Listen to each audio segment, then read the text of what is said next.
উদ্ভিদে প্রাণের অস্তিত্ব সর্বপ্রথম অনুভব করেছিলেন বাংলাদেশের প্রথম আধুনিক বিজ্ঞানী জগদীশচন্দ্র বসু।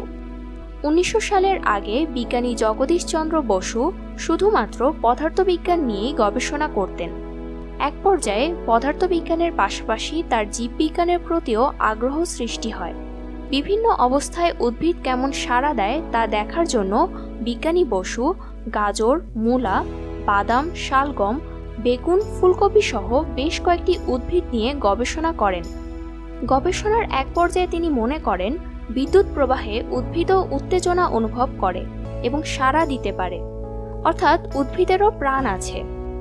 1910 সালের দিকে তিনি তার গবেষণার পূর্ণাঙ্গ ফলাফল একটি বই আকারে প্রকাশ করেন। বইটির নাম ছিল জীব ও জড়ের সাড়া বা response in the living and non living. সে সময় এই বইটি পৃথিবী জুড়ে ব্যাপক আলোড়ন সৃষ্টি করে, যার ফলে জগদীশচন্দ্র বসু পৃথিবী জুড়ে ব্যাপক পরিচিতি লাভ করেন।